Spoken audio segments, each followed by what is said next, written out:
Pada kesempatan yang sangat berbahagia ini, kami mengajak kaum muslimin dan muslimah untuk mentadabburi bagian pada akhir ayat surat Al-Baqarah ayat 185. Di mana pada bagian akhir ayat itu kami mengetengahkan judul amalan penggugur dosa di bulan Ramadan. Amalan penggugur dosa di bulan Ramadan. Tentu harapan kami adalah supaya kita semua diberikan kekuatan kemudahan oleh Allah untuk bisa memaksimalkan serangkaian ibadah di bulan Ramadan, khususnya adalah ibadah-ibadah penggugur dosa, sehingga kita menjadi pemenang di bulan Ramadan, di mana salah satu pemenang Ramadan adalah yang tergugurkan dosa-dosanya.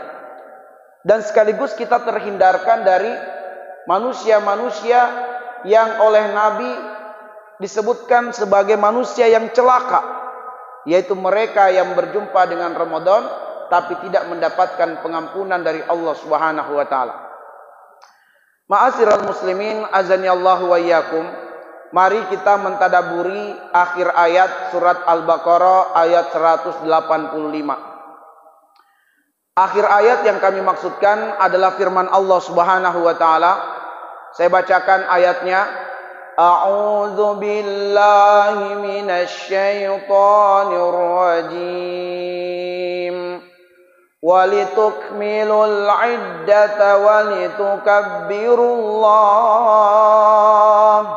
walitukabbirullaha 'ala ma hadakum wa la'allakum tashkurun. Yang artinya adalah walitukmilul 'iddata, agar supaya kalian itu menyempurnakan hari-hari Ramadan. Walitukabbirullaha 'ala ma hadakum, dan agar kalian membesarkan Allah, menghebatkan Allah, mengagungkan Allah yang telah memberikan hidayah kepada kalian, yaitu ketika kalian mampu memaksimalkan hari-hari Ramadan dengan ibadah, dengan ketaatan kepada Allah. Wa la'allakum tashkurun, dan agar supaya kalian menjadi hamba-hamba Allah yang pandai bersyukur. Ma'asyiral muslimin, azani Allah wa iyyakum ajmain. Melalui bagian akhir ayat ini dapat kita ambil pelajaran berdasarkan penggalan pada akhir ayat ini, di mana ada 3 pelajaran inti atau pelajaran umum dari bagian akhir ayat ini, di mana pelajaran umumnya berdasarkan penggalan pada bagian akhir ayat ini. Pelajaran pertama akan kita ungkap dari walitukmilul 'iddata. Pelajaran kedua akan kita ungkap dari walitukabbirullaha 'ala ma hadakum. Dan pelajaran ketiga adalah pada bagian akhir ayat wa la'allakum tashkurun. Inilah 3 pelajaran inti yang akan kita uraikan pada kesempatan ini. Mari kita lihat pelajaran yang pertama, walitukmilul 'iddata, agar supaya kalian itu betul-betul memaksimalkan hari-hari Ramadan. Bukankah Nabi sallallahu alaihi wasallam telah mengabarkan kepada kita semua bahwa qad ja'akum syahrul Ramadan syahrun mubarakun, telah datang bagi kalian bulan Ramadan, dan bulan Ramadan itu adalah bulan yang penuh dengan keberkahan. Apa itu artinya berkah? Berkah itu artinya adalah subutul khairi wa dawamuhu wa kasratuhu wa ziyadatuhu. Itu artinya berkah, yaitu kebaikan yang langgeng, kebaikan yang tetap, kebaikan yang terus bertambah, kebaikan yang berlimpah. Itu artinya adalah berkah. Dan bulan Ramadan ini adalah syahrun mubarakun, bulan yang penuh dengan berkah, mulai dari awal masuknya sampai berakhirnya penuh dengan keberkahan. Bukan hanya setiap harinya, bahkan setiap detiknya dari Ramadan itu berkah. Karena itulah yang diinginkan oleh Allah bagi kita semua yang diperjumpakan dengan bulan Ramadan adalah memaksimalkan hari-hari Ramadan dari awal sampai akhir. Bukan hanya di 10 hari pertama saja kita bersemangat dan bersungguh-sungguh berRamadan. Lalu kita dapati sebagian kaum muslimin 10 hari kedua, bahkan di 10 hari ketiga sudah mulai tidak bersemangat menjalani Ramadan. Bahkan ada yang sudah mulai menganggap hari-hari Ramadan sama dengan hari-hari biasa.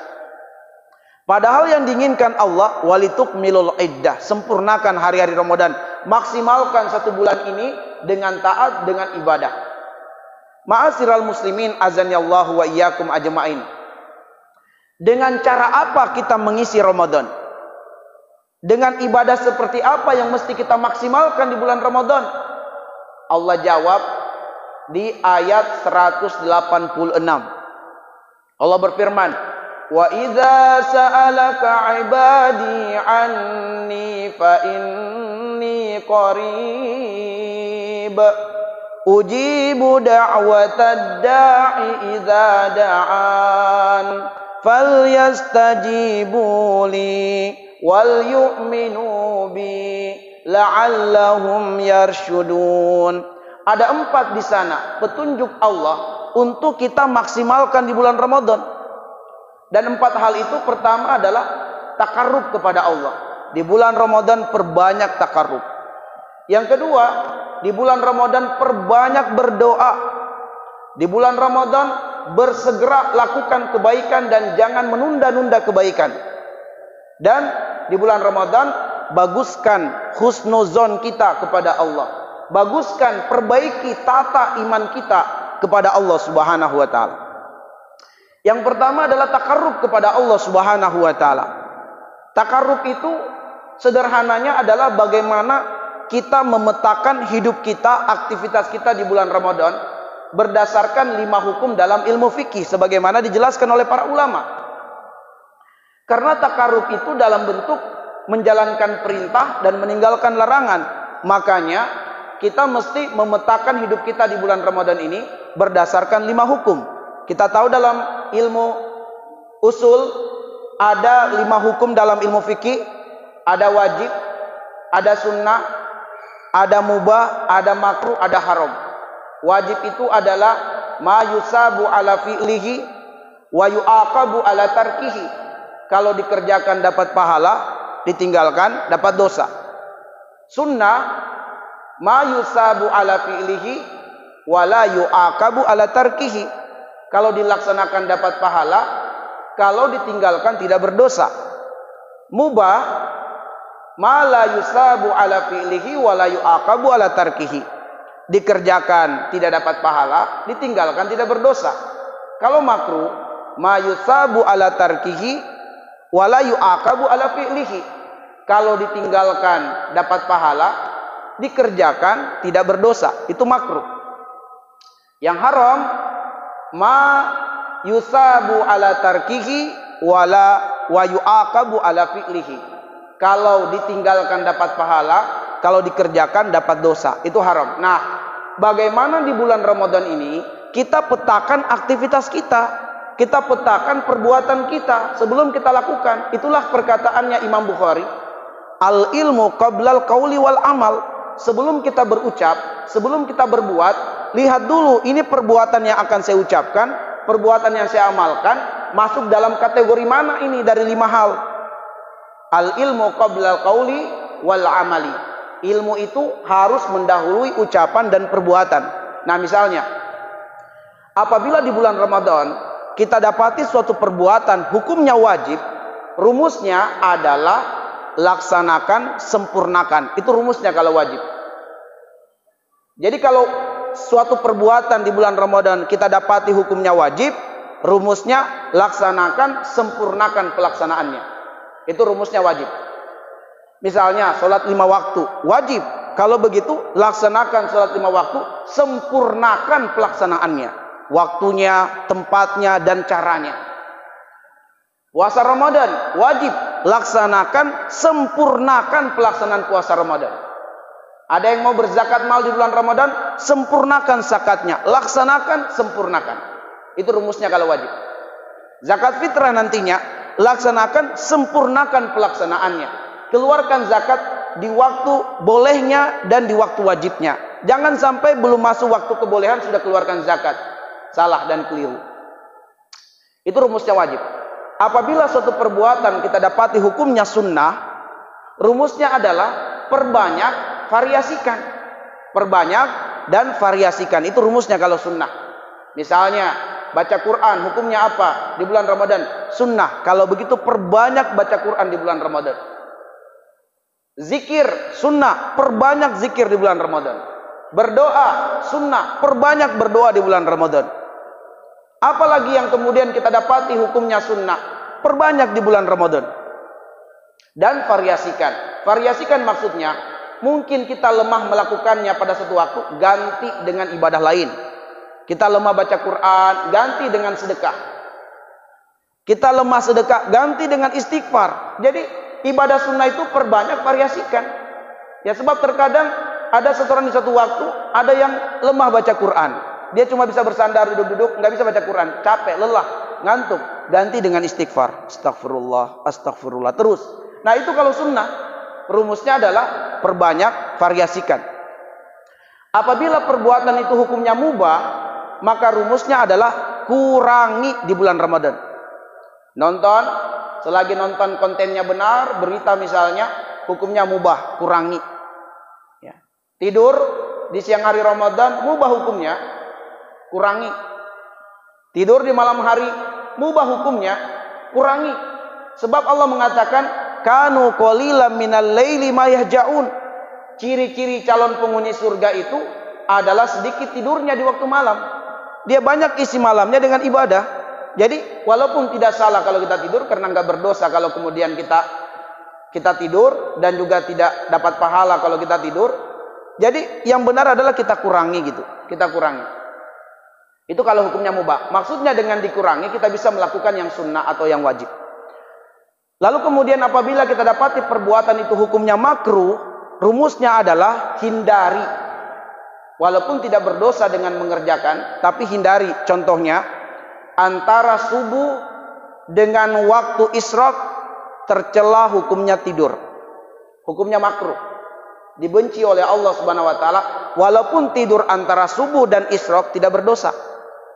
Tetapi tercela, makruh hukumnya. Dibenci Allah. Kenapa? Kata para mufassir, haknya Allah untuk hamba-hambanya mengingatnya. Sama dengan antara asar dan maghrib, hukumnya makruh tidur. Walaupun tidak berdosa jika ada yang tidur di waktu itu. Kenapa? Allah mengatakan, wazkurisma rabbika bukratan wa asila. Termasuk dalam bermajelis ilmu, sedaya upaya kita tenang. Untuk apa? Bukan memuliakan penceramahnya, tapi memuliakan ayat yang disampaikan. Untuk memuliakan hadis Nabi yang dibacakan. Sebab dalam surat Al-Hujurat, kalau kemudian Nabi berbicara, rendahkan. Jangan kita kemudian suara kita lebih tinggi daripada Nabi SAW. Ketika di depan kita menyampaikan ayat Allah, menyampaikan hadis Nabi, maka kita hindari untuk kemudian berbicara demi memuliakan ayat sebenarnya. Bukan memuliakan penceramahnya, memuliakan ayat, memuliakan hadis. Sebab Allah mengatakan, "Lau anzalna hadzal Qur'an ala jabal la ra'aitau khashi'an mutasaddian min khasyatillah." Gunung yang besar, gunung yang kokoh, andaikan ayat turun pada gunung itu, akan hancur berkeping-keping gunung itu. Karena mereka takut kepada Allah, takut dengan ayat, maknanya dan kandungannya. Maka kalau kemudian kita mendengarkan ayat, kita tundukkan hati kita. Jangan sampai hati kita lebih keras daripada gunung. Tidak tunduk hati kita dengan ayat-ayat Allah Subhanahu wa taala. Maka kita hindari perkara-perkara yang bisa mengundang benci Allah walaupun tidak berdosa dengan melakukannya. Nah, kalau kemudian suatu perbuatan itu hukumnya haram, rumusnya adalah tinggalkan di bulan Ramadan. Dusta, haram hukumnya, tinggalkan. Apalagi perkara-perkara yang kemudian hukumnya haram, tinggalkan. Menonton film porno di bulan Ramadan haram, tinggalkan. Nah, kalau kemudian kita bertakarrub kepada Allah dengan cara kita petakan aktivitas kita berdasarkan 5 hukum ini, maka kita sebenarnya sudah bergaya hidup takwa. Makanya insya Allah Ramadan ini kalau kita sungguh-sungguh, kita insya Allah lalakum tatakun, benar-benar menjadi hamba Allah yang bertakwa. Sebab kita terbiasa dengan gaya hidup takwa berdasarkan 5 hukum dalam ilmu fikih. Nah, kemudian secara khusus di bulan Ramadan ini perbanyak berdoa kepada Allah Subhanahu wa taala. Kenapa? Karena para mufassir mengatakan ayat-ayat puasa itu dari ayat 183 surat Al-Baqarah sampai 187. Sebagian mufassir mengatakan sampai ayat 189. Itu ayat-ayat puasa. Dan ayat 186 itu adalah ayat khusus berbicara tentang doa, dan doa ini diapit dengan ayat-ayat puasa. Artinya kedudukan berdoa begitu mulia dan begitu tinggi di sisi Allah, apatah lagi jika dilakukan di bulan Ramadan. Karena Nabi mengatakan salasu da'awatin mustajabat, 3 doa pasti mustajab, 3 doa pasti terkabul. Salah satunya adalah da'watus shaim, doanya orang yang berpuasa pasti mustajab, pasti terkabul. Itu bukan hanya di waktu iftar, mulai dari kita imsak, menahan sampai iftar, itu semua waktunya adalah mustajab kita berdoa. Walaupun dari waktu yang mustajab ada yang paling mustajab, di antaranya adalah di waktu iftar. Baik. Kemudian ma'asyiral muslimin, di bulan Ramadan falyastajibuli, bersegera kita lakukan kebaikan. Kalau kita mampu lakukan kebaikan di pagi hari, jangan tunggu siang. Kalau bisa kita lakukan di siang hari, jangan tunggu sore.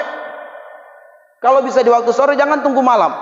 Bisa di malam itu kita buat kebaikan, jangan tunggu besok. Kalau kita bersedekah pagi ini, bisa bersedekah pagi ini, kita punya kelapangan, punya kesempatan bersedekah pagi ini, jangan tunda siang, jangan tunda sore, lakukan.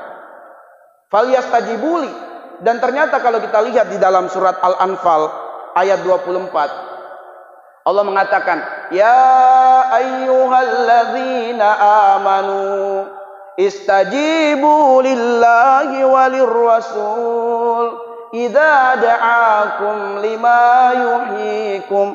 Kalau kita bersegera melakukan apa yang diinginkan Allah, apa yang diinginkan Rasul, maka ternyata perbuatan itu akan menghidupkan hati. Artinya, kalau kita lakukan satu kebaikan, itu akan terbuka pintu kebaikan yang banyak, sehingga kita akan semakin bersemangat, semakin ada kekuatan untuk menggapai banyak kebaikan. Tapi kalau kita tunda kebaikan, padahal bisa kita lakukan di waktu pagi, kita khawatirkan sebagaimana perkataan Ibnu Umar radhiyallahu anhu, bahwa janganlah kalian menunda kebaikan yang bisa kalian lakukan pada waktu itu, sebab dikhawatirkan rezeki hidup tidak sampai pada waktu yang kalian tunda itu. Kita tunda nantilah sore, khawatir kita meninggal sebelum sore.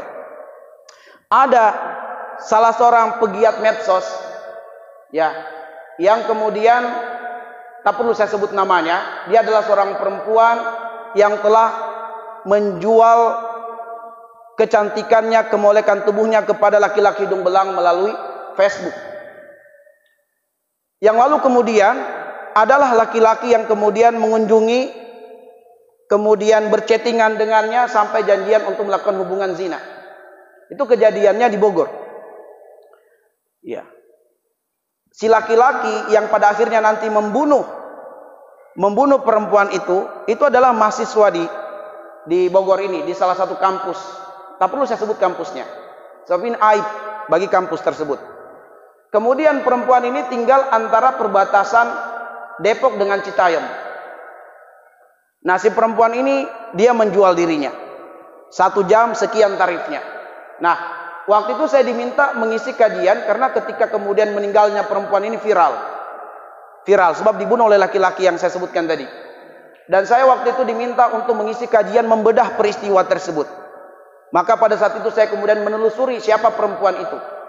Saya kejar, saya cari chattingan-chattingannya di Facebook, saya buka statusnya, saya baca, saya pelajari.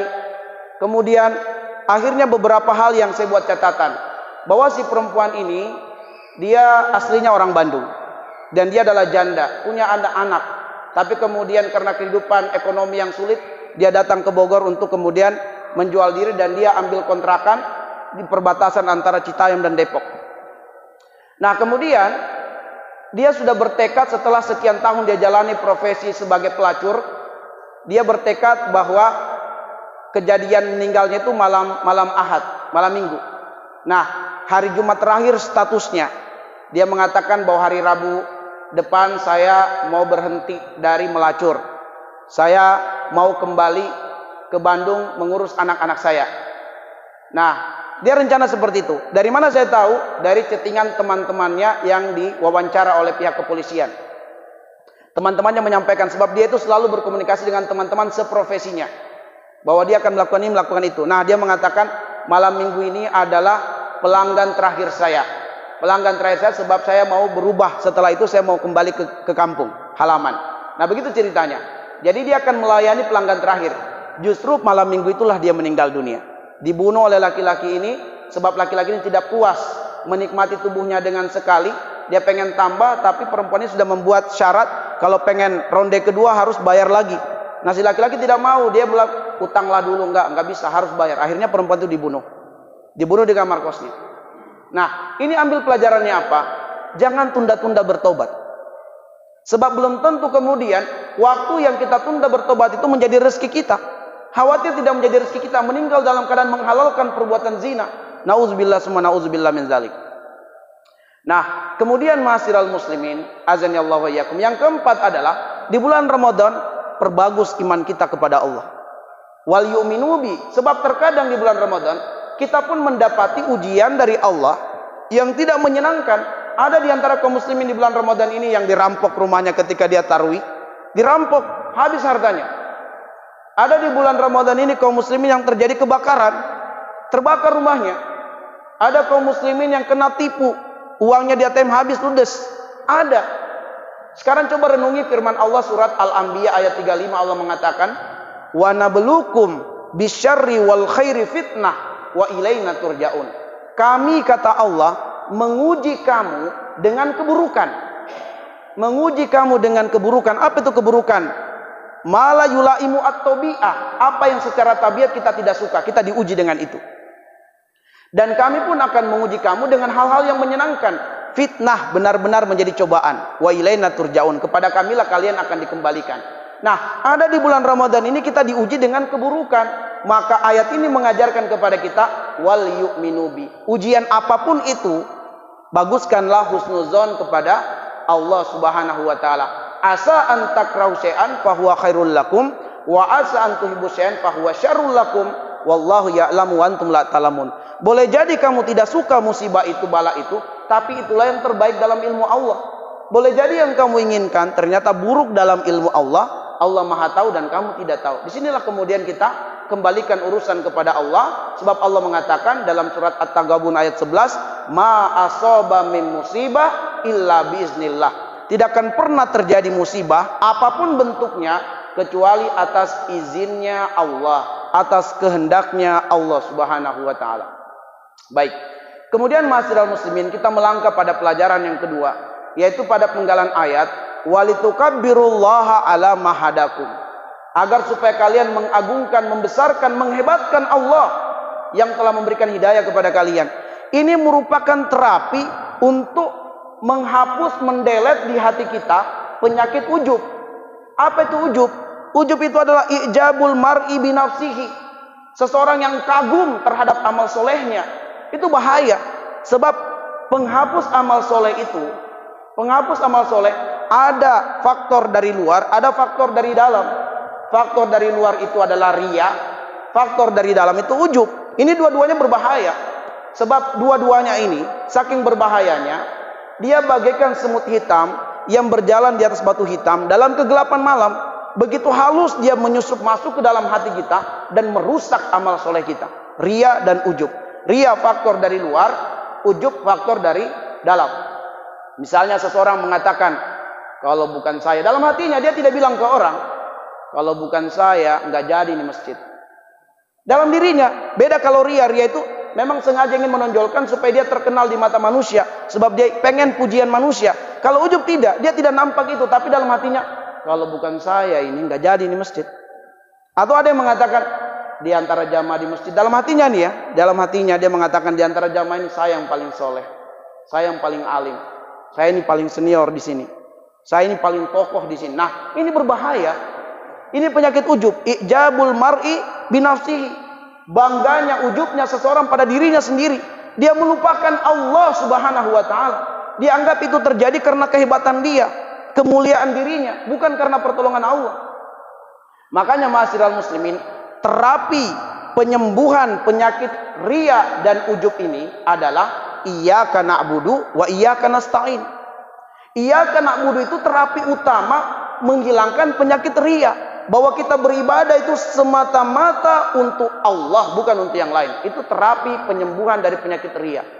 Sedangkan wa iyyaka nasta'in itu adalah terapi utama penyembuhan penyakit ujub. Bahwa kita mampu melakukan amal soleh itu karena pertolongan Allah, bukan karena kita hebat. Kita bisa ke masjid ini bukan karena kita sehat. Kita ke masjid ini adalah karena pertolongan Allah. Ada banyak kaum muslimin yang cacat secara fisik, tapi sholat 5 waktu, Masya Allah, dia tidak pernah ketinggalan. Ada orang yang fisiknya sehat, sempurna, olahragawan, tapi nggak bisa ke masjid. Karena bukan kesehatan yang membuat kita melangkah ke sini, tapi karena pertolongan Allah. Itulah kenapa ketika kita mendengarkan seruan muazzin, hayya 'alas shalah, hayya 'alal falah, apa yang kita ucapkan? La haula wala quwata illa billah. Nah, karena itulah kemudian seorang muslim dapat memaksimalkan ibadah di bulan Ramadan itu karena pertolongan Allah. Kita bisa berpuasa, bisa bersedekah, kita bisa tarwi dan witir, kita bisa baca Quran, itu karena pertolongan Allah, bukan karena kita hebat. Bukan. Kemudian untuk memaksimalkan ibadah di bulan Ramadan ini, itu membutuhkan 2 kekuatan. Ada kekuatan ruhiyah, ada kekuatan jasmaniyah atau lahiriah. Untuk menguatkan ruhiyah kita, Allah kasih petunjuk di awal surat Al-Baqarah 185. Syahrul Ramadan allazi unzila fihil Qur'an hudal linnasi wa bayyinatin minal huda wal furqan. Ini petunjuk untuk kita kuatkan ruhiyah kita. Dengan apa? Membuat 2 program utama.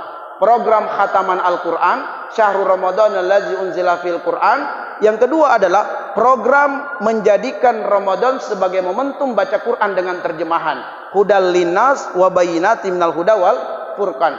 Nah, berinteraksi dengan Al-Quran itu menguatkan ruh. Karena Allah mengatakan di dalam surat Asy-Syura ayat yang ke-52, wa kadzalika auhayna ilaikum wa kadzalika auhayna ilaika ruhan min amrina. Demikianlah kami wahyukan kepada engkau wahai Muhammad ruhan, ruh yaitu Al-Quran. Kenapa Al-Quran dinamakan ruh oleh Allah? Kata para mufassir, rahasianya adalah supaya kita sadar dan mendapatkan pelajaran dari Allah. Nutrisi terbaik bagi ruh kita adalah ruh yaitu Al-Quran. Maka apabila kita berinteraksi di bulan Ramadan dengan banyak baca Quran dan dengan mulai baca Quran dengan terjemahan, ini akan menguatkan ruh. Sedangkan untuk menguatkan jasmania kita, menguatkan lahiriah kita, maka program yang kita kedepankan adalah program memperbanyak istighfar dan memperbanyak takbir. Kalau istighfar, karena Allah mengatakan wa yazidukum quwatan ila quwatikum, surat Hud ayat yang ke-52, bahwa memperbanyak istighfar itu dapat melipat gandakan kekuatan. Kekuatan secara fisik, kekuatan finansial, dan kekuatan apapun yang kita butuhkan dalam menapaki dan menjalani hidup, termasuk kekuatan untuk berRamadan. Maka dengan perbanyak istighfar kita akan dapatkan kekuatan secara fisik. Dan seutama-utama istighfar di bulan Ramadan adalah lafaz yang Rasulullah ajarkan kepada Aisyah radhiyallahu anha, Allahumma innaka afuwun karim tuhibbul afwa fa'fu anni. Maka kita perbanyak, kita lazimkan istighfar ini di bulan Ramadan. Dan ma'asyiral muslimin azani Allah wa iyyakum, amalan lainnya sebagai penguat fisik kita adalah dengan memperbanyak takbir. Sebab Nabi SAW dalam surat Al-Mudatsir di ayat 1 sampai ayat yang ketiga, ketika beliau dalam kondisi galau, dalam kondisi sedih, dalam kondisi ketakutan, dalam kondisi merasa lemah sehingga beliau berselimut, maka datang ayat, ya ayyuhal muddatsir qum fa'anzir wa rabbaka fakabbir. Disuruh bangun oleh Allah, disuruh bangkit, besarkan Allah Subhanahu wa taala. Maksudnya adalah seringkali kita menjadi lemah, menjadi galau, menjadi sedih karena sejumlah masalah yang kita hadapi dalam kehidupan ini. Maka sebesar apapun masalah kita, yakinilah pertolongan Allah jauh lebih besar dari masalah kita. Segelap apapun masalah kita, yakinilah bahwa pertolongan Allah itu adalah cahaya yang sangat terang benderang. Sebab Allahu nurus samawati wal ardh. Allah adalah cahaya bagi langit dan bumi.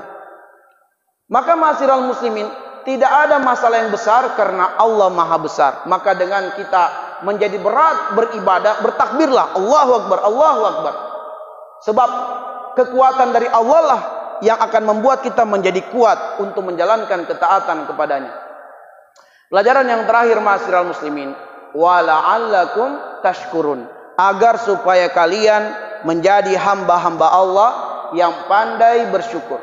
Nah, kalau kita hubungkan antara penggalan ayat walitukmilul iddata walitukabbirullaha ala mahadakum, lalu kemudian Allah mengatakan wala'allakum tashkurun, ini artinya adalah seutama-utama nikmat yang Allah berikan kepada seorang hamba di muka bumi ini adalah kemudahan dalam beribadah kepada Allah, kemudahan dalam taat. Ini seutama-utama nikmat, karena Allah mengatakan di dalam surat Yunus ayat 58, Qul bifadlillahi wa birahmatihi fabidzalika falyafrahu huwa khairum mimma yajma'un. Katakanlah dengan karunia Allah dan rahmat Allah berupa apa? Islam, iman, Al-Quran, berupa kemudahan dalam ibadah, kemudahan dalam taat. Fabidzalika falyafrahu, hendaklah dengan nikmat itu dia bergembira, bersukacita. Kenapa? Huwa khairum mimma yajma'un, karena nikmat ibadah itu lebih utama dari semua kekayaan dunia yang bisa dikumpulkan oleh manusia. Ya. Jadi walaupun rumah kita masih kontrakan, kita belum punya kendaraan, tapi manakala kita diberikan nikmat kemudahan beribadah kepada Allah, anak-anak kita sedang dalam program hafalan Quran, banggalah dan merasa baiklah daripada yang lain, dan tak perlu iri dengan yang lain. Allah mengatakan dalam surat Al-Imran 139, wala tahinu wala tahzanu wa antumul a'launa in kuntum mu'minin. Jangan kau rendahkan dirimu, jangan kau bersedih, sebab selagi iman di dalam dadamu, engkau yang paling mulia di sisi Allah Subhanahu wa taala. Kemudian ma'asyiral muslimin, memaksimalkan ibadah di bulan Ramadan menjadi sebab gugurnya dosa setahun yang lalu antara Ramadan dengan Ramadan. Maka sebagai penutup ini, ma'asyiral muslimin, izinkan bagi kami menyampaikan 7 saja, 7 amalan penggugur dosa di bulan Ramadan, sebab itu menjadi hal yang harus kesyukuran kita apabila kita mampu melakukannya. 7 amalan penggugur dosa di bulan Ramadan. Izinkan saya menjelaskannya dan menyampaikan secara singkat. Yang pertama, ma'asyiral muslimin, salat 5 waktu. Sebab Nabi mengatakan as-salawatul khams mukaffiratun ma bainahunna idza jatanabal kabair. Jadi salat 5 waktu itu dibaratkan dengan 5 jari. Salat subuh, zuhur, asar, maghrib, isya, 5 jari. Nah, di sela-sela jari inilah kita berpotensi buat dosa. Antara subuh dan zuhur kita berpotensi buat dosa. Zuhur dan asar demikian, asar dan maghrib juga demikian. Apalagi isya sampai ke subuh, banyak peluang kita berbuat dosa. Tapi apabila kita menjaga salat 5 waktu, maka salat 5 waktu itu menjadi penggugur dosa yang terjadi di antara salat dengan salat. Begitu kita berbuat dosa antara subuh dan zuhur, dan kita sungguh-sungguh menjalankan salat zuhur sebagaimana rumusnya tadi, laksanakan, sempurnakan, maka salat zuhur menjadi penggugur dosa yang terjadi antara subuh dan zuhur. Demikian seterusnya. Sehingga Nabi SAW pernah mengambil pelepah kurma, lalu mengguncang-guncangkan dengan keras sehingga daun-daunnya berguguran, lepas dari ranting-ranting pelepah kurma itu. Lalu Rasul berkata kepada Umar, ya Umar, tidakkah engkau bertanya mengapa aku berbuat begini? Lalu Umar bertanya, ya Rasulullah, lima taf'alu hadza? Kenapa engkau berbuat begitu wahai Rasul? Rasul mengatakan, beginilah perumpamaannya salat 5 waktu, dengan sungguh-sungguh mengerjakannya, dosa-dosa berguguran bagaikan daun-daun gugur dari rantingnya.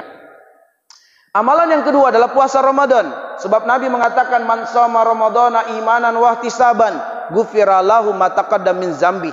Jadi rumus yang kedua adalah laksanakan, sempurnakan puasa ini, sebab dia menjadi penggugur dosa. Penggugur dosa.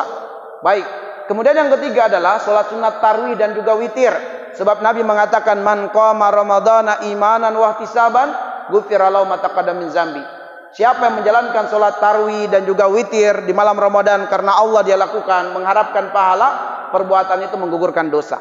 Dan ma'asyiral muslimin, secara khusus kami ingin sampaikan tentang keutamaan salat sunat witir bersama dengan imam. Sebab Nabi SAW mengatakan, man shalla ma'al imam. Yang dimaksud di situ siapa yang salat tarawih bersama dengan imam di masjid atau di tempat yang lainnya berjamaah. Man shalla ma'al imam summa la yansarifu. Setelah imam menyelesaikan tarawih, dia tidak langsung bubar, dia tidak langsung pulang ke rumahnya, melainkan dia ikut bersama dengan imam witir. Summa la yansarifu hatta yansarifal imam. kecuali imam menyelesaikan dengan witir dan dia ikut sampai selesai witir. Kutiba lahu qiyamul lailihi. Perbuatannya tarwi dan witir bersama imam dicatat di sisi Allah, dia sholat 1 malam penuh. Kalau ada kaum muslimin setelah tarwi bersama imam, dia mengatakan saya mau pulang dulu ke rumah, nanti saya tahajud lagi tengah malam, nanti saya witir sendiri. Boleh karena ini ibadah sunnah. Boleh dia lakukan dan tidak berdosa dia lakukan. Dia tinggalkan, tidak mengapa. Tapi dia telah kehilangan keutamaan yang sangat dahsyat, yang andaikan dia tarwi dan witir bersama imam, mungkin dia tidak bangun lagi tengah malam untuk tahajud, tapi dicatat di sisi Allah dia sholat 1 malam penuh. Baik. Kemudian ma'asyiral muslimin, menghidupkan malam Lailatul Qadar. Sebab Nabi mengatakan man qama lailatal qadar imanan wa ihtisaban ghufira lahu ma taqaddam min dzambi. Siapa yang kemudian menghidupkan malam Lailatul Qadar dengan cara apa? Dengan serangkaian ibadah yang dicintai dan diridhoi oleh Allah, baik salat sunnah, baca Quran, sedekah atau amalan apapun di malam bertepatan dengan turunnya Lailatul Qadar, maka amalan itu menjadi pengguguran dosa. Selain amalan itu pun akan mendapatkan keagungan besar di sisi Allah, lebih baik daripada dia beribadah selama 1000 bulan. Cuman ma'asyiral muslimin, berkenaan dengan turunnya Lailatul Qadar, Nabi memberikan kita dalil umum untuk supaya betul-betul kita berpegang pada dalil umum ini. Yaitu Rasul mengatakan, taharrau Lailatul Qadar fil ashril awakhir min Ramadan. Cari Lailatul Qadar di 10 hari terakhir Ramadan. Meskipun ada yang lebih spesifik, taharrau Lailatul Qadar fil witri minal asril awakhir min Ramadan, di malam-malam ganjilnya dari 10 hari terakhir itu. Hanya saja kata para ulama ketika mengomentari hadis tentang yang khusus ini, yang spesifik ini, bahwa terjadi khilaf di kalangan para ulama mazhab terkait dengan penetapan 10 hari terakhir Ramadan itu. Sebab kebanyakan puasanya Nabi 29 hari, sehingga ketika Nabi menyabdakan 10 hari terakhir Ramadan, itu dihitung dari depan atau dari belakang. Yang kedua, kalaupun dihitung dari depan, saudara muslim kita yang lebih dahulu berpuasa daripada kita, keumumannya kebanyakan Indonesia ini, itu akan berbeda malam genap malam ganjilnya. Bagi kita malam genap, di sana malam ganjil, di sana malam genap, kita malam ganjil. Nah, karena itulah kata Ibnu Hajar Al-Asqalani rahimahullah taala sebagai penulis kitab Fathul Bari, beliau mengatakan yang lebih utama adalah memperhatikan 10 hari terakhir Ramadan, bersungguh-sungguh di dalamnya 10 hari terakhir Ramadan itu. Dan perkara turunnya Lailatul Qadar di malam ganjil atau di malam ganjil keberapa itu gaib. Gaib. Kita bisa menduga kuat, tapi sebenarnya memastikan tidak. Jadi yang penting kata para ulama ini, tak usah disibukkan mengejar mencari tanda-tandanya. Sibukkanlah beribadah di 10 hari terakhir Ramadan. Insya Allah kalau kita beribadah di 10 hari terakhir Ramadan, pasti kita beribadah bersamaan dengan ada Lailatul Qadar turun pada malam-malam tersebut. Baik, kemudian ma'asyiral muslimin, sedekah. Karena Nabi mengatakan wasadaqatu tudfi'u al-khati'a kama yudfi'u al-mau an-nar. Bahwa sedekah itu dapat menghapuskan kesalahan-kesalahan sebagaimana air memadamkan api. Tapi yang menarik yang patut digarisbawahi adalah Nabi mengatakan as-sadaqatu tudfi. Tudfi itu artinya memadamkan. Makanya perumpamannya air yang memadamkan api. Maksudnya begini, sedekah itu bukan hanya menghapuskan dosa dan kesalahan, tapi dia juga bisa meredam gejolak syahwat yang condong untuk berbuat dosa kepada Allah. Jadi kalau ada seseorang mengatakan, kenapa ya saya sudah pengen sekali meninggalkan film porno tapi susah banget. Nah, itu berarti dia harus banyak sedekah. Sebab sedekah dapat meredam gejolak syahwat yang kecondongannya bermaksiat kepada Allah Subhanahu wa taala. Maka perbanyak sedekah menggugurkan dosa. Apatah lagi sedekah di bulan Ramadan. Afdalus sedekah, sedekatu fi Ramadan. Seutama-utama sedekah di bulan Ramadan. Yang keenam adalah menyuguhkan buka puasa bagi orang yang berpuasa. Sebab Nabi mengatakan, man fattara shaiman kana lahu itqu raqabatin wa maghfiratun lizunubihi. Bahwa siapa yang menyiapkan buka puasa untuk orang yang berpuasa. Menyiapkan buka puasa di sini sebagaimana penjelasan para ulama yang mensyarah hadis ini adalah bahwa menyediakan buka puasa untuk orang yang berpuasa, walaupun segelas air atau kurang dari itu, walaupun hanya sebiji kurma atau kurang dari itu sudah masuk kategori hadis ini. Bahwa perbuatannya memberi makan kepada orang yang berpuasa mampu melepaskannya dari ancaman api neraka dan terampunkannya dosanya. Jadi ini kalau kita urai lagi sedikit, ada namanya qadar, yang ini disebut dengan takdir yang terdapat dalam kitab Allah, Allahu wal Mahfuz. Ada namanya al-qada. Al-qada itu ketentuan Allah terhadap hambanya yang berlaku dalam setahun, dan itu ditentukan di malam Lailatul Qadar, dicatat oleh malaikat. Jadi ada yang tersimpan dalam kitab Allah Al-Maqadir, itu Allahu wal Mahfuz, dan ada catatan takdir yang dipegang oleh malaikat, kitab malaikat. Nah, al-qada ini bisa berubah. Misalnya di dalam kitab Allah, Allahu wal Mahfuz, Allah tetapkan, sebab Allahu wal Mahfuz tidak akan pernah berubah, Allah tetapkan si fulan ini masuk surga. Tapi dalam qada Allah, Allah perintahkannya malaikat, si fulan ini akan meninggal, tidak akan berjumpa lagi Ramadan tahun depan, dan dia ada dosa, maka dia akan disiksa masuk dalam neraka sekian tahun. Tapi apabila dia memperbanyak sedekah di bulan Ramadan, dia memberi makan kepada orang berpuasa, panjangkan umurnya, dan kemudian bebaskan dia dari api neraka. Bisa jadi. Sebab itulah penjelasan dari hadis ini yang mulia ini. Nah, kemudian ma'asyiral muslim, kita nggak tahu apakah kita termasuk yang akan masuk neraka ataukah masuk surga, kita nggak tahu. Kita hanya bisa berdoa. Tapi penting bagi kita melakukan amalan-amalan penjamin bahwa perbuatan itu bisa membuat kita lepas dari belenggu api neraka. Yang terakhir ma'asyiral muslimin adalah memperbanyak istighfar. Dan sebaik-baiknya waktu beristighfar, sebagaimana surat Az-Zariyat ayat yang ke-18, Allah mengatakan, wabil asharihum yastaghfirun, bahwa ciri penghuni surga itu ketika di dunia dia banyak beristighfar di waktu sahur. Jadi kita bangun di waktu sahur bukan hanya untuk makan di waktu sahur, tapi mengamalkan Az-Zariyat ayat 18, yaitu banyak beristighfar di waktu sahur. Dan ma'asyiral muslimin, kita dibiasakan bangun sahur supaya kebiasaan bangun sahur ini jangan lepas dengan lepasnya Ramadan. Terus berlanjut. Kenapa? Karena Az-Zariyat ayat 18 itu menjelaskan tentang ciri calon penghuni surga ketika di dunia. Apa kebiasaannya? Di antara kebiasaannya, wabil asharhum yastaghfirun. Mereka selalu bangun di waktu sahur. Sahur itu artinya adalah sepertiga malam terakhir dan berakhir dengan azan subuh berkumandang. Jadi sahur itu bukan makanan. Sahur itu adalah waktu. Waktu sepertiga malam terakhir. Makanya terkadang kita salah menempatkannya. Kita katakan, tadi malam antum sahur enggak? Sahur itu bukan makanan. Sahur itu adalah waktu. Cuma kita makan di waktu sahur. Jadi terkadang kita mengatakan, antum sahur enggak semalam? Ya bukan, salah. Jadi ma'asyiral muslimin, sahur itu adalah waktu. Allah menginginkan wabil ashar hum yastaghfirun. Calon penghuni surga selalu bangun di waktu sahur untuk beristighfar. Jadi kalau kita pengen mengamalkan Az-Zariyat ayat 18, terbiasalah bangun di waktu sahur. Jadi harusnya kita itu setelah Ramadan bangunnya itu bukan azan berkumandang, sebelum azan. Sehingga kita beristighfar dan mengamalkan Az-Zariyat ayat 18. Ma'asyiral muslimin azanillahu wa iyyakum, sebagai penutup, manfaat istighfar sangat banyak sekali, ya. Di antaranya adalah surat Nuh ayat 11 ayat 13, dan ini merupakan tafsiran dari surat Hud ayat yang ke-52. Sebab Allah mengatakan wa yazidukum quwatan ila quwatikum, Allah akan menambah kekuatanmu berlipat-lipat.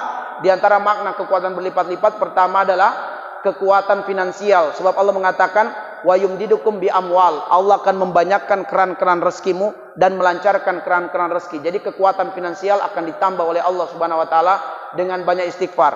Yang kedua, wa banin, bahwa kekuatan ditambah oleh Allah adalah kekuatan sumber daya manusia, yaitu orang-orang yang bekerja dengan kita adalah orang-orang yang solid, yang baik, yang jujur, yang amanah. Dan juga makna lainnya adalah yang tidak punya keturunan atau susah berketurunan, dengan banyak istighfar akan dimudahkan berketurunan. Yang belum ada jodoh, dengan banyak istighfar akan dimudahkan jodohnya. Sebab tidak mungkin dia berketurunan kecuali dia menikah terlebih dahulu. Kemudian wa yaj'al lakum jannat wa yaj'al lakum anhara wa yaj'al lakum jannat, dengan banyak istighfar Allah akan Allah jadikan untuknya kebun-kebun. Yang dimaksud kebun-kebun di sini, ditarik maknanya sekarang ini oleh para ulama tafsir adalah usaha-usaha produktif. Kita buka usaha warung makan, lancar berkembang. Kita buka usaha laundry, lancar berkembang. Usaha apapun yang kita jalankan itu akan berkembang. Itulah yang disebut dengan kebun-kebun. Yaitu waktu itu kebun adalah aset produktif, yang kemudian kalau maknanya kita tarik hari ini, usaha-usaha yang kita jalankan itu produktif dan berkembang. Kemudian wa yaj'al lakum anharo. Anharo di situ kalau kita tarik maknanya ke sini adalah modal usaha yang terus berputar, terus mengalir modalnya, ya. Balik modal kita buka usaha baru, balik modal lagi buka lagi usaha baru, terus demikian. Nah, ma'asyiral muslimin azanillahu wa iyyakum, itulah yang bisa kami sampaikan pada subuh hari ini. Lebih dan kurangnya mohon dimaafkan. Naktafi bihadzal qadar. Nas'alullah ayyaj'alana minal ladzina yastami'unal qawla wa yattabi'una ahsana. Mudah-mudahan kita semua diberikan taufik, diberikan kemudahan oleh Allah Subhanahu wa taala untuk bisa memaksimalkan hari-hari Ramadan dengan ibadah dan dengan ketaatan kepada Allah Subhanahu wa taala. Kita akhiri dengan doa kafaratul majelis. Ada tanya jawab enggak? Oh ya, boleh Pak. Silakan. Assalamualaikum warahmatullahi wabarakatuh.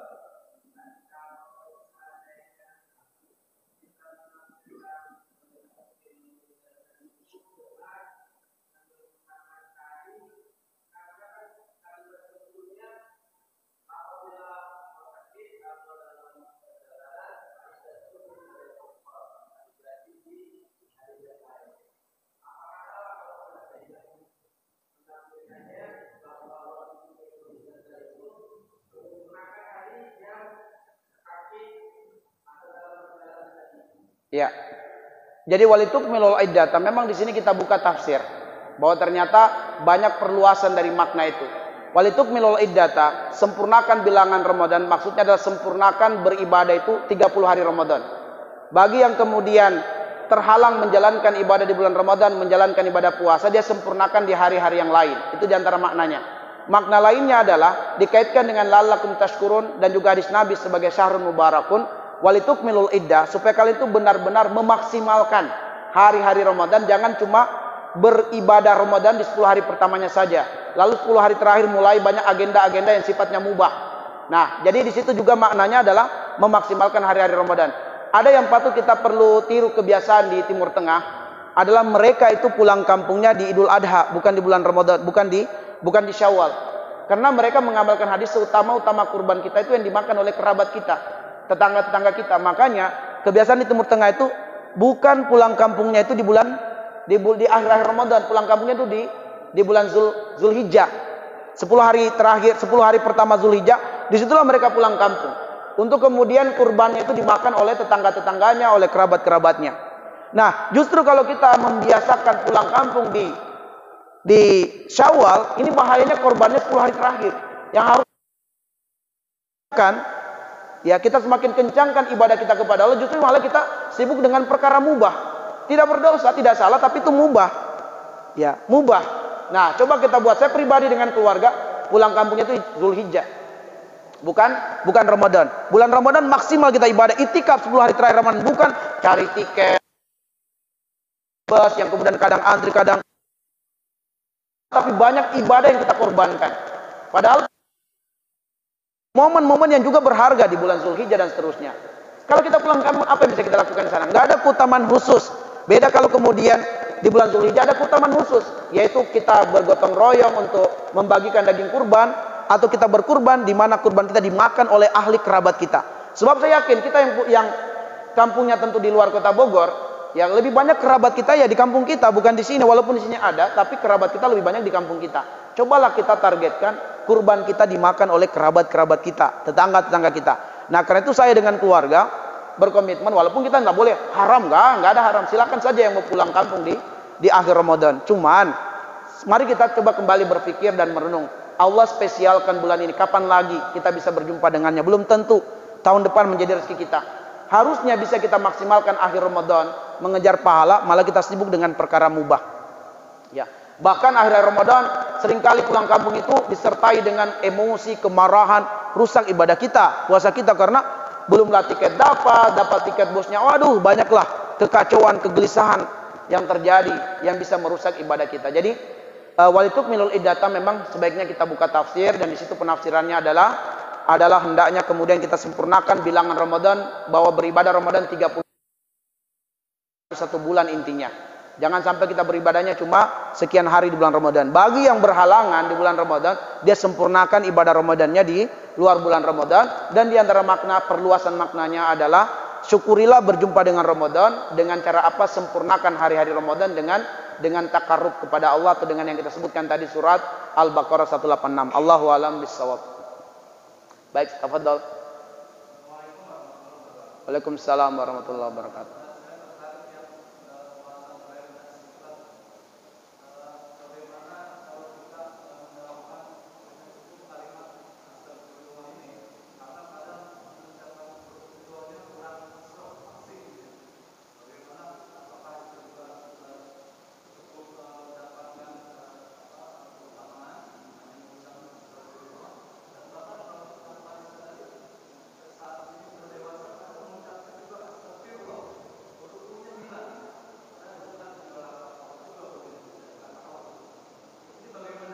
Ya.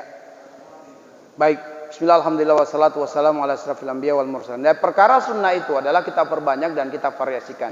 Dan selagi kemudian ada penjelasan, karena zikir begini ya, zikir itu ada namanya zikir mutlak dan ada yang disebut dengan zikir muqayyad. Zikir muqayyadul zikir yang waktu, jumlahnya, kondisinya sudah diajarkan Nabi. Itu namanya muqayyad. Kalau kita pengen dapatkan pahala zikir dengan maksud muqayyad, maka jangan ditambah, jangan dikurangi. Contoh, setelah sholat fardu itu zikir muqayyad, subhanallah 33 kali, alhamdulillah 33 kali, Allahu akbar 33 kali, dan istighfar 3 kali. Setelah salam, assalamualaikum warahmatullah, yang muqayyadnya itu 3 kali istighfar. Itu pun lafaznya astagfirullah, astagfirullah, astagfirullah. Itu lafaz zikir muqayyad. Kalau kita tambahkan astagfirullahalazim wa atubu ilaih boleh, tapi hilang keutamaan zikir muqayyadnya. Dia menjadi zikir mutlak. Bacaannya, jumlahnya, waktunya, keadaannya sudah ditentukan. Itu namanya muqayyad, terikat. Kalau kita pengen dapat keutamaannya zikir muqayyad, ikuti petunjuknya. Contoh zikir pada sholat fardu, itu muqayyad. Kemudian zikir pagi dan petang. Di waktu pagi baca 3 kali, Al-Falaq, An-Nas 3 kali, itu muqayyad. Kemudian baca istighfar minimal 100 kali setiap hari, itu muqayyad. Jadi minimal istighfar itu 100 kali, itu muqayyad. Sebanyaknya ya terserah, itu namanya mutlak. Tapi muqayyad. Selain itu zikir muqayyad lagi adalah zikir masnunah harian. Masuk kamar mandi ada zikir khusus, mau tidur ada zikir khusus. Jangan masuk kamar mandi baca zikir mau tidur, nanti nggak keluar-keluar. Nah, ini disebut dengan muqayyad. Begitu turun hujan kita ucapkan apa? Allahumma shayba nafi'a. Ini muqayyad namanya. Walaupun kita bisa berdoa doa-doa yang lain, tapi kalau kita pengen dapatkan pahala khusus, maka amalkan muqayyad di waktu tertentu. Adapun zikir mutlak, maka Allah mengatakan ya ayyuhalladzina amanu dzkurullaha dzikran katsira. Kalau mutlak itu tidak dibatasi, mau bacaannya apa silakan. Mau dengan Allah, Allah cukup. Mau dengan ya Rahman, ya Rahman, ya Rahman cukup. Pokoknya kalau mutlak itu bebas. Yang penting berzikir dengan menyebut nama Allah, berzikir dengan mohon ampun kepada Allah, kita mengucapkan astagfirullah, astagfirullah, boleh, karena kita ambil pada makna ayat Rabbana la tu'akhizna in nasina au akhtana. Jadi kalau mungkin kita ada keliru pengucapannya karena mungkin, tapi kita dalam proses belajar itu dimaafkan oleh Allah. Atau kita lupa misalnya ini astagfirullah laha atau hu, ya itu beda. Karena di sini astagfirullah, astagfirullah, aku memohon ampun kepada Allah Subhanahu wa taala. Jadi itu sudah cukup, astagfirullah. Astagfirullah itu sudah cukup. Maknanya sudah jelas. Astagfirullah, aku memohon ampun kepada Allah. Kita tambahkan astagfirullah al-azim wa atubu ilaih. Semakin dahsyat, semakin banyak kebaikan yang kita lakukan, semakin banyak pula kebaikannya. Kalau ya silakan. Jadi itu namanya mutlak. Mutlak terserah, mau 1000 kali, 100.000 kali silakan. Allahu alam bissawab. Cukup ya. Baik, naktafi bihadzal qadar, kita cukupkan dengan membaca doa kafaratul majelis. Subhanakallahumma bihamdik asyhadu an la ilaha illa anta astaghfiruka wa atubu ilaik. Assalamualaikum warahmatullahi wabarakatuh.